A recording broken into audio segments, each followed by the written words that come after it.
Welcome back to the War Room. We have a special episode today as we roll into a little series we're doing with some college coaches about the recruiting landscape in America today. The NCAA is all over the place. We don't know what's going to happen, but hopefully these guys do. Kicking things off here with Austin Cousino, recruiting coordinator at the University of Kentucky. Austin, I'm going to dive in real quick because I don't know if many people know this, but SEC Freshman of the Year 2012. Third round draft pick out of Kentucky. You're at your home right now, Big Blue Nation. Give me on the spot UK national champion basketball this year, yes or no? Oh yeah, for sure. I've seen them enough. I mean, I've gone to every home game, so I'm all in. So yes.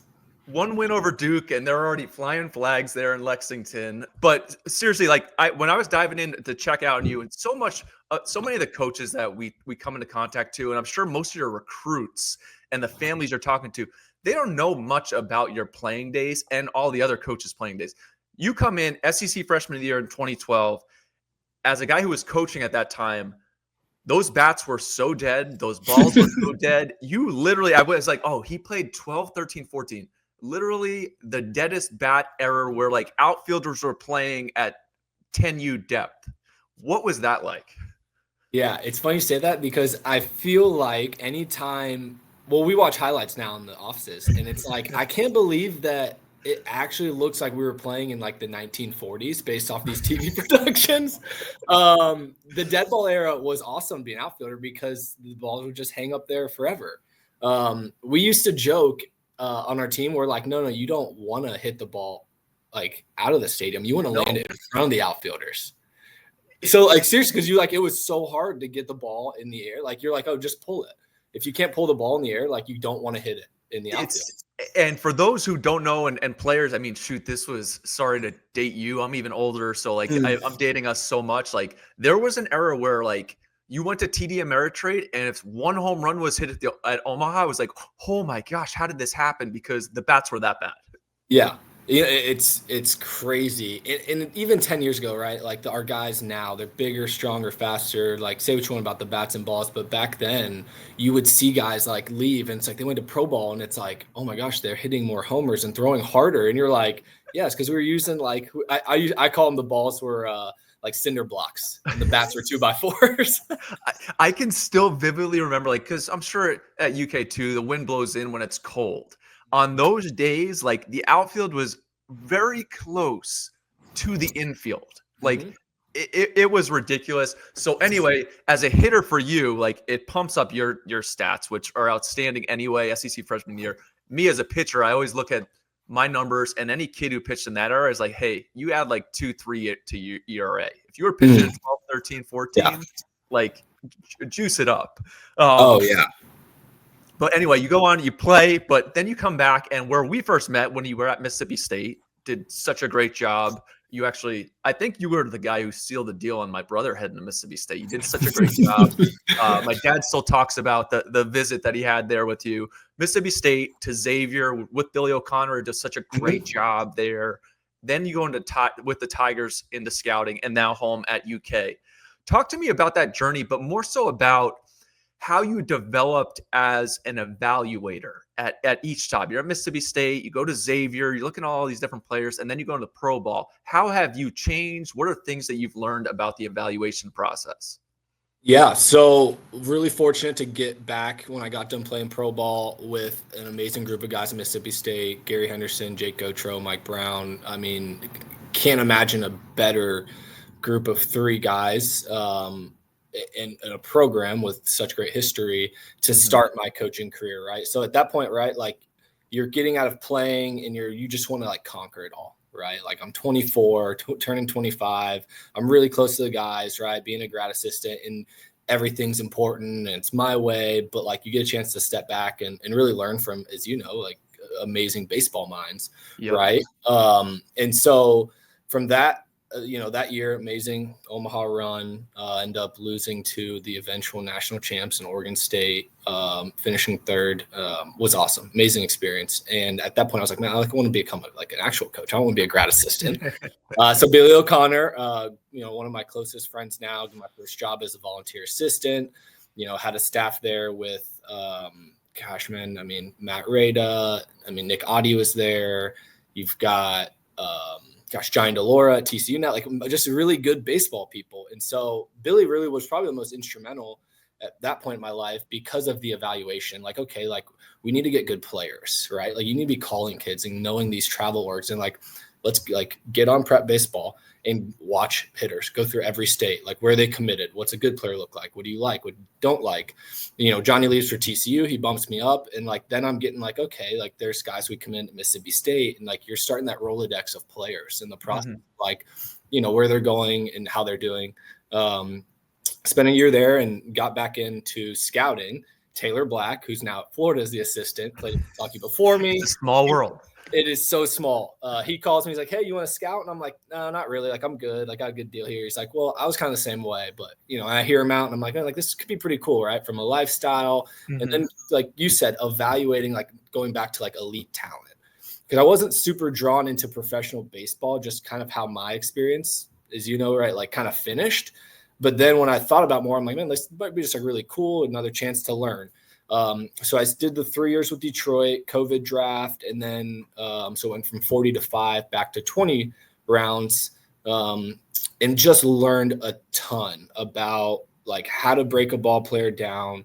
And really what I learned there is like, what can a guy do? What will he be? And you're just like taking this really holistic approach of like everything, like paying attention to player comps and how their body moves and timing and rhythm and barrel path and like all these things. And that's really where I gravitated towards that piece. And spent 3 years with Detroit, was fortunate enough to draft Dylan Dingler in 2020, made his debut this year, a couple of guys in AA. Yeah. So it was really cool. Like it was really cool to see with Detroit, and James Orr was really, he's a cross checker now with the Diamondbacks, was really instrumental in my development. But, did that for 3 and then one quick stint with Tampa Bay before coming here. And so it's almost like, don't want to say like real life transfer portal. I've been really fortunate to have like amazing people where I just like they poured in me, and they like really just kind of like let me go and like reeled me back at times when I maybe like went too far or thought I knew too much. Or run my mouth a little bit too much, right? Like I think they all could give you stories of that. But really like just each stop, I felt like I was just trying to be really good there and just try to help other team win or beat the other teams in scouting, or how can I, go see more players. I think just each stop was really unique to like what data, numbers, and technology kind of helped me and just shaped me to this job where it's like all coming full circle.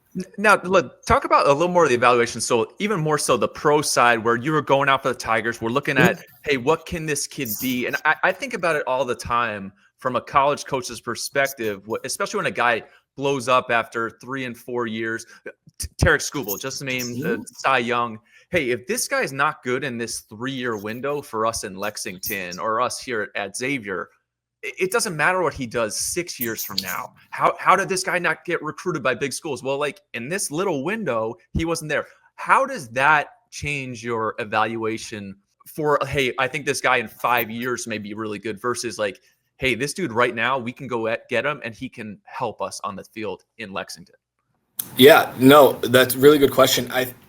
When I think of guys, like you said, whether it be Skubal or everyone's path is so different, right? Like I talk about development, it just isn't linear, right? And, guys commit at different times, and whether it's, Power 5 or not P3 now or transfer portal or junior college or D3 or D2, like you can pull like so many different examples of like these, maybe like case by case, just, when guys got better and how they worked. But like the cool thing for me is realizing that like you just have to keep like turning over these stones. And I'm a big proponent of like success leaves clues, right? And you're trying, and that's what I learned with the draft, right? Like guy like Skubal, and you hear like, these stories of like, okay, he was hurt and, he had this representation in this facility, or even just guys from, who went into pro ball and did poorly or good, and you're like going back on your own evaluation of what you saw. And I think sometimes you can kind of skew it. I think the cool thing now that you're seeing, Shooter, is whether it be like transfer portal or all these different things, is like there's not one way to success. In different environments and cultures can like cultivate that. We just try to be really diligent and thorough on like what we believe works. And talking, like I said, for us personally, like our whole staff and like what's important to us and what we believe is going to win here and work here and find the field here with how we play and what do we want our players to believe in and what's important. But I do think it's like a little bit like case by case, and you're like, okay, like I can see why he was good because of this reasons. Okay, I can see why it didn't work out because of that.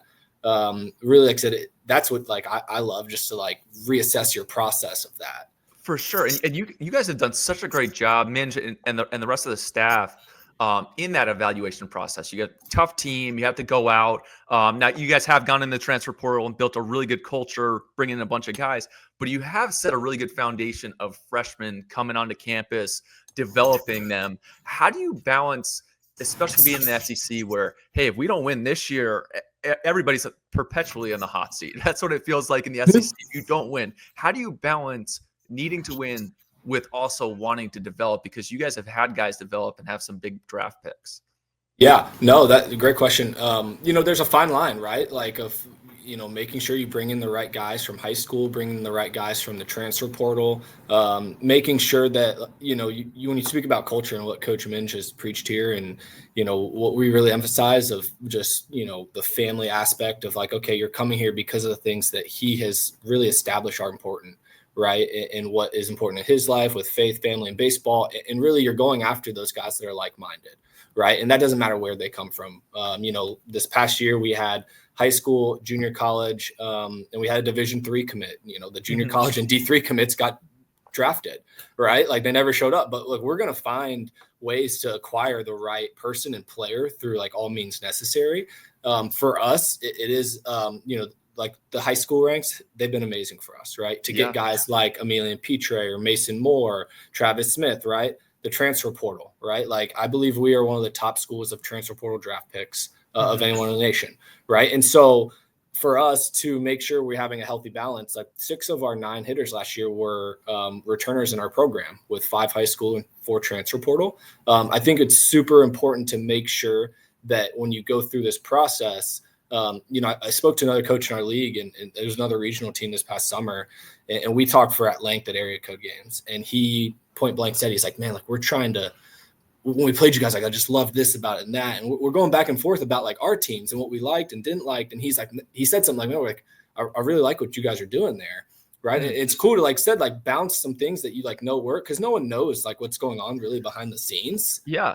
But like if you're not gonna, like you said, like this win now mindset, it's almost like for me, like I don't really think in that sense of like, okay, we have to win.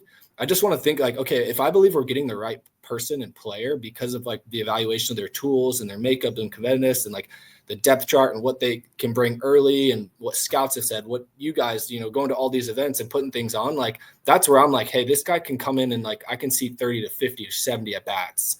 I can see like another jump. Like let's go send him off to this summer ball and see. And from there, like we can build the roster by not just saying like let's just throw, like the days of throwing stuff against the wall and getting like just like that's what we have a pitcher on our team. He's like 5'6" lefty, right? Like super low release height. We're like, man, like something different. Like we're building the team based off like each player we've evaluated.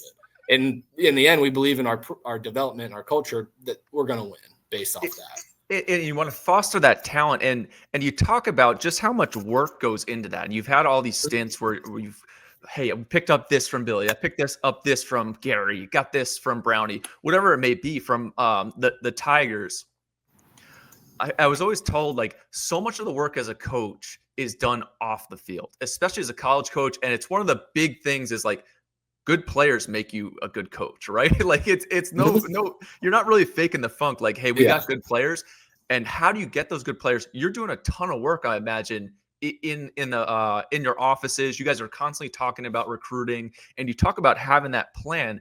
How far in advance are you building that plan? Is it like in 4-year structures? Hey, this guy will be a senior here. We have a freshman there. We're identifying this talent. How long are you guys, or how much do you talk recruiting? Is it a constant thing that you guys are doing? Yeah, so we really, for me, right, like that is 90% of my job. Like you Mm, said, like looking at the team, building out the team, the depth chart, and really for the way I do it, right, like you're keeping track of each class, what you need in that class, and you have to work ahead, kind of like what you said. And the rules have changed, like the early recruiting, which has been really cool, and that doesn't put it like it doesn't make it less important. I think that's the big thing that we've talked about before. It's like, okay, like how are we going to adjust? Like we still need to keep tabs on these guys, even right, like going into high school from freshman year, sophomore year, junior year, because the evaluation process never stops. And I think mm. you know that, right? So the more eyes and looks and evaluations we can get through the big thing, like I said, it starts with Twitter, right? It starts with like baseball tournaments. It starts with this like boots on the ground with each state, like having a relationship with you guys when you go to futures games, when you go to Lake Point, when I go to Grand Park, right? Like the evaluation of like, I see this guy, I like him, I can't recruit him yet, but like we're going to stay in touch with him through camps, through their summer orgs, right? Because we can't actually recruit them. So the time we do get the skill instruction, when they come see our facility, they meet our coaching staff, they meet our players, they get to come through and see everything about the city when they come to Lexington. We've put such an emphasis on like, okay, this is where he's at right now. And based off of all of those pieces, like, okay, maybe when August 1st and September 1st comes around, right? Like we can have a better idea of like where they, where they may fall really, like, so. And I find it so important. It's like, I always talk to our guys internally and try not to sound like a used car salesman. Like, hey, I do think this is super valuable. Hey, especially right now for a 2027, right? Those sophomores, hey, these guys can't talk to you right now, but they're doing their homework. And tell me, like, I know the way that I go about going into the tournament, it's easier to know what you're going to look at. I do a ton of prep before I'm going to an event or before I'm going to Lake Point, right? You guys lose in Omaha. Hey, who do I need to go see? Those are the phone calls that I'm handling. How much preparation are you doing beforehand? I mean, talk about the 27s and even going to the 28s right now. Like you can have contact with them, but does that mean you're not paying attention at all? No, 100% paying attention. And I'll even, like you said, to give them a tidbit on like the 27, 28, I'll revert back to our 26s because that was really like the first true classes, where the new rules came place. And those guys got 14 months to work and develop, 15 months before even having communication. Those guys were getting recruited. And so I'll say this, 8 of our 9 commits in our 26 class came to a camp, right? And so I encourage like those guys, it's like, no, you need to do like the preseason ID. Because when January hits, I have reminders on my calendar of every Midwest state. I'm like, I will be watching the Twitter account. I will see the swing. I will see the velo. I will see your operation. You're going in an Excel file. I'm writing a follow. And I'm essentially like, I know like what I just saw from the video. Like I may call the state director. I may call, the org, and like, I want to know about the kid. Like, where's he playing? What's important to him? Those things are like crucial for now talking about the 27s and 28s to like, you don't need to go to every single thing, as you know, right? Like you're not going to change your numbers or your video like in 2 weeks. Yeah. Right. But like, there's a time of like, all right, I'm going to go somewhere and then like, I'm going to work for a couple months and then I'm going to see it pay off. It's Like, I always find it's super important to me. Like, hey, I'm doing national stuff, right? We're putting together these big national rankings. I constantly want to be the most knowledgeable so that when you call me or somebody else, any other school calls, I can give you an answer right away, or I can give it to you in one call. I always think that the winter events are incredibly vital, and you come out of your off season, you're showing off what you have. Because for you, March 1, you may decide, hey, I need to go up to Illinois to see this arm because that's how good he is. We need to start getting evaluations today because we can't just wait till August 1 and then, hey, buddy, what's going on? And start talking right. because this school is going to be offering him. That school will have seen him 5 times. They've been here. Is that something that's important to you for a kid to, hey, show off your advancements in the winter so that I know I need to see you in the spring or the summer? 100%, right? And I think that's where we lose this evaluation time of the recruiting calendar, which we hit on a little bit. Which, if it were up Let to workers me, work. If it were up to me, Shooter, we would just blow it all open 365 days. Like, let us go out and see the kids more. Mm, But unfortunately, right, we've made the window shorter, right? And that's why it's so important is, it's like those months from, the middle of October through March, like there's a lot of work. Like you can change a lot with your body and your physicality and your mental skills. Like your kids are going to grow like I told you, like it's not linear. So that like if I see you in March, and then the other thing is like from March until August, yeah. right? Like there's another period there where like I have to see you so many times so that like when I see you in August, like then I have an idea of when we can start recruiting you of what you are based off of what you were before and what we believe you will be in the long run. It's just crucial. Like it really is. And it's so tough. Talking with families so many times, right? Hey, you get on the radar. You just talked about it, whether it's social media, you're talking to our scouting directors, boots on the grounds, getting as much info as you can. And you'll watch it as much because you're going to create that follow list. From that follow list, you're going to want to have eyes on that guy.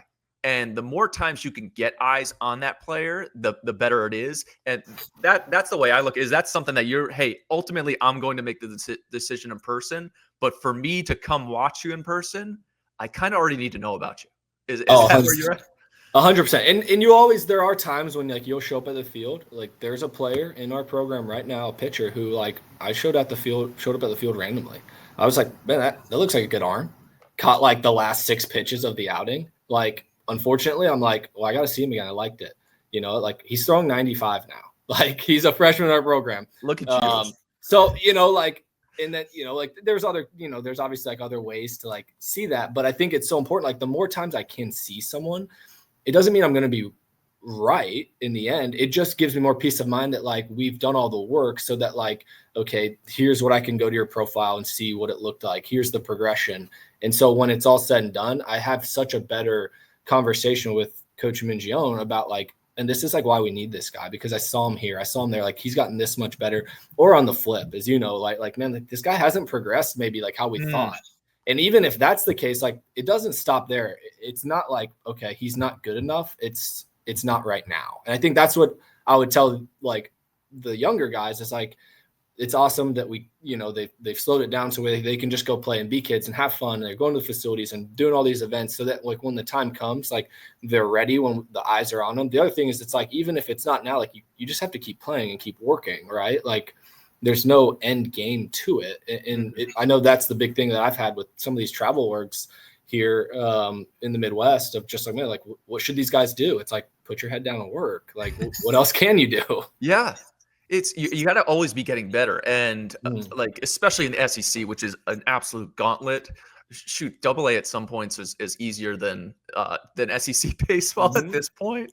But to go out there and you talked about, those young guys, and I'm always, especially for these uncommitted guys, the 27s, especially right now, the road to the future games, right? That's the one-stop shop, a place where you may roll up. Hey, I'm watching the state of Kentucky. All of a sudden, hey, I just caught this arm from this other place. And I always most fresh in my mind and most vivid is being with Minge up in the tower when Caden Dana, who's a New Jersey product, right-hander, 22 class, committed to you guys. But like Jersey kid, Minge was pretty fresh then, really clean arm, super young, but being able to project that. Now he ended up signing for I think 1.6. It was the biggest contract after the 10th round at the time. Made his big league debut this past year, which is remarkable in the 2019 future games.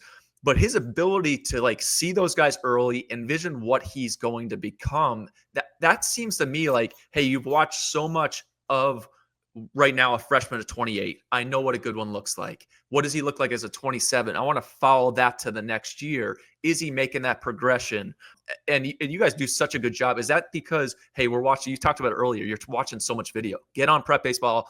I'm going to watch video during this dead period because I want to know what it looks like next to our guys.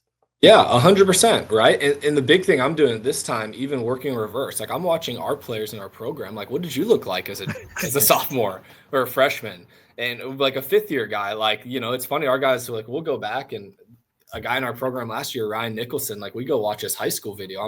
We're laughing. There's 6 guys in the office, and we're chopping up and we're just pulling up old Futures games videos. And we're like, dude, this is hilarious. I would have never recruited that. And it kind of goes back to what you said of guys got to get better. But the cool thing, like I said, with like what you guys have done with the video and the data and the numbers and just like making sure we get the right guys, you guys get the right guys at the events, so that like truly like we have to track like players progression, right? So like whether, like I said, for the 27s and 28s, like, you know, whether it's going picking a handful of camps to do, whether it's you have to, like I said, you got to get out, because if I see a name on Twitter, like I got to go to Prep Baseball and look them up, because I know I'm going to get all like the landmarks of their metrics and like every event they've been to and all the things they've done, because I need to go back and like watch and see, okay, like this is what it looked like. And guys can change, like you're changing swings, you're changing deliveries. And, you know, the most important part is, like you said, the more eyes, the more evaluations I can get. It's like scouting. Like the more you see someone, the better confidence level you have of like what it'll be. And so that's what we're doing. Like I said, this winter, it's like, no, we're going to go back and like, we're going to start gathering names and lists, and we're going to get our follows. But like, I'm going to go back and go look at, I was watching Seaver King from high school yesterday. Yeah. Like I was on Seaver King's Twitter. I'm like, he was at some U.S. Nationals showcase, like, or U.S. Elite. And I'm like, yeah, that looks like a pretty good bat. You know, I think a lot of guys missed on Seaver King out of high school. It's, you know, but you talk about Petrie, who was another future gamer, but like different regions look differently, right? You're from the Midwest, you're from Ohio, you've done the scouting in that area, you've gone down to Mississippi, you've seen Florida products. Like this guy looks different. At the same time, Matt Shaw in New England and Dylan Cruz look different when they're 15, but both end up being first rounders. They're both going to be big time big leaguers moving forward, but it's something you do have to predict. And even more importantly, as we move closer to this 34-man roster that's going to be implemented, which is, you know, scaring the recruiting world, but it's also going to force you to hone in on, like, I have to be confident in my evaluations. And how do I get that confidence? I see the guy, I mitigate the risk, I get more comfort in knowing what he will be. And that's got to be something for you where, hey, I got to get on the road, which is why you're probably going to get on the soapbox here and say, make it 365, but you got to mitigate the risk. 100%, right? Like that's really, and I think that's what this 34 is, right? Like you have, you know, whoever's evaluating the talent, right? Like you have the recruiting process of like showing him your school and what's important and what your program's about, and every program's different, right?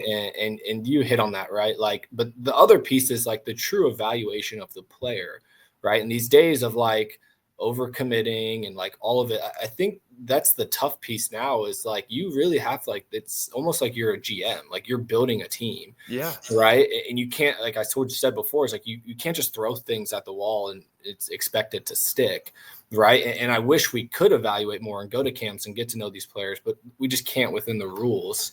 But so it makes that look, like you talked about, like that one look has to be like so important, where I've got the spring stats, I've got the summer stats, I know the org, I know the guys who really like him and don't like him, and he's come to camp and done all these different things, so that like when it comes to the decision time, like you said, like we're really, like I said, mitigating the risk of the player. And every, like I said, the case by case is different. But that's like the fun thing, because it's like you're kind of playing like it's just a crystal ball, like. It really is. And I'll go to bat. And if right now anybody who's listening to this on the site at this point will be an article I put out called The State of Recruiting, which things are going to change. There's 34-man rosters. Guys are going to have to start looking at their rosters a little bit differently. It will move, and you can say this if you want, closer to a football model where, hey, those commitments, they're more soft commits. There will be continued recruitment of those players because, again, coaches are making seven figures at the top programs, and they are not making it to lose. Boosters, alumni, athletic departments, athletic directors, they're not there to build a 10-year, hey, we have a rebuild project. No, we just, coaches don't have that time. So along the same lines, you kind of have to evaluate yourself as a player, is what I would ask you about, because there are some kids, and I don't like using, hey, this kid got axed, he got cut. It may be beneficial for the kid in the long run. Hey, this is just not the fit. We made a mistake, which, hey, all coaches, evaluators, human, it's an imperfect science. To do it prior to, hey, you spent 2 years here, it was never going to work out. that's too long now versus, hey, we need to do this now a little bit earlier because it's no hard feelings. And I'm going to defense for you guys as coaches where, Yeah. hey, it's not a hard feelings situation. It's, hey, we know now this is not going to work out. It's better to rip the Band-Aid off than to have you come in and then have to do this at the break or after your freshman year. What do you have to say about that? Yeah, no, I think it really just goes back to being as honest and upfront with families and players, recruits, and guys, even within your team, right? Like Yeah. you don't have to. I think there's a fine line. Like you don't have to like it. Like it's very like said again, it's very like a prideful thing to have these conversations. Like I said, even within your programs, you know this, right? Like it's the reality of life, right? Like if you don't perform, and let's not act like we still aren't impacting and influencing like 18 to 23-year-olds now. You know, like I think you can't get lost of like the importance of like what we do of like teaching life through baseball and like teaching them to challenging them and impacting them at a time when like they leave home and they leave their parents and they have a ton. Right. Like, as you know now, like these guys have way more distractions than any other college kid group of human existence has ever Oh, had. yeah. So like we never can lose sight of that. And I think, like I said, we do such a good job of like making sure like what Coach Min just done is like, we're going to make sure like their voices are heard. We're going to take care of them. And like, you know, like tough conversations are going to happen. Like they have to respect our background and what we believe is best for the program. But we can't lose sight of really, like said, like why we're doing what we're doing. Because if you're just in it for the wins, like if you're just in it to like for yourself, it just doesn't really make it purposeful, right? Like I think for me, like coming back here, kind of full circle of what you said is like, I don't want to be wrong in my evaluation. I don't want to have to sit there and have a conversation with someone. It's like, no, like that was my fault because I thought that you could do X, Y, and Z, and maybe it didn't progress at the rate. And that's not easy to have the conversation and admit that you're right or admit that you're wrong, right? Like I think we all want to say when we're right. But I think the big thing is just when you're just honest and upfront, I think that's what really like all people want. And I think that's where like I said, with going to the 34, it makes it tougher. And, I know, like I said, Coach Mingione, like when we talk about bringing players in this program, like it's thorough and diligent, like everyone on our staff talks to them, right? Like they don't have to all see them, but we have to have an understanding of like when they step on campus, like this is how this guy is going to help us, right? Based off of, like said, the speed, the defense, the run, right? Like who he's played with and against in different events. And when we've watched him, like this is what you can expect. Because if he isn't that, right? Like not only can he not show up, but like then now like the margin of error has just gotten thinner. Yes. Right. And so I think that's where it's like, ultimately like everyone wants to play. Like why would anyone want to go anywhere and sit?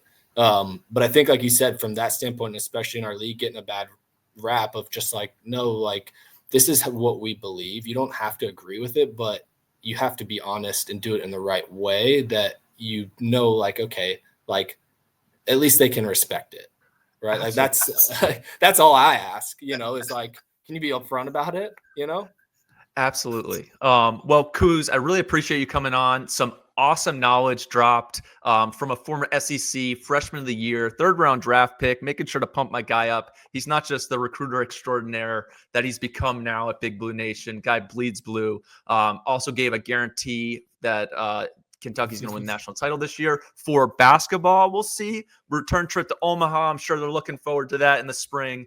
I'll be following along. Kuz, thanks again for coming on. And until next time, this has been The War Room.